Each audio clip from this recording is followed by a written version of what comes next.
આગામી 8મી માર્ચ એટલે આંતરરાષ્ટ્રીય મહિલા દિવસ નિમિત્તે નવસારીમાં પ્રધાનમંત્રી નરેન્દ્ર મોદીની ઉપસ્થિતિમાં લખપતિ દીદી સન્માન સમારોહ યોજાનાર છે, જેને અનુલક્ષી નવસારી, ડાંગ સહિત વલસાડ જિલ્લા તંત્ર તાબડતોડ તૈયારીઓમાં વ્યસ્ત થઈ ગયું છે.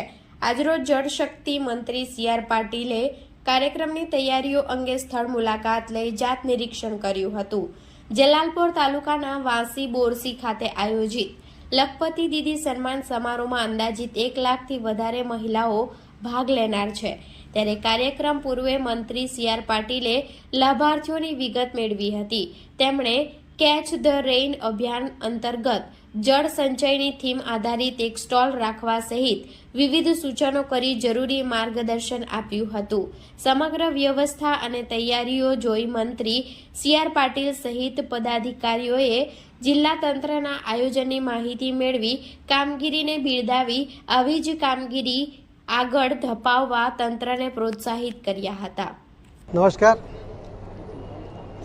માનનીય પ્રધાનમંત્રી શ્રી નરેન્દ્ર મોદી સાહેબ ગુજરાતના પ્રવાસે છે.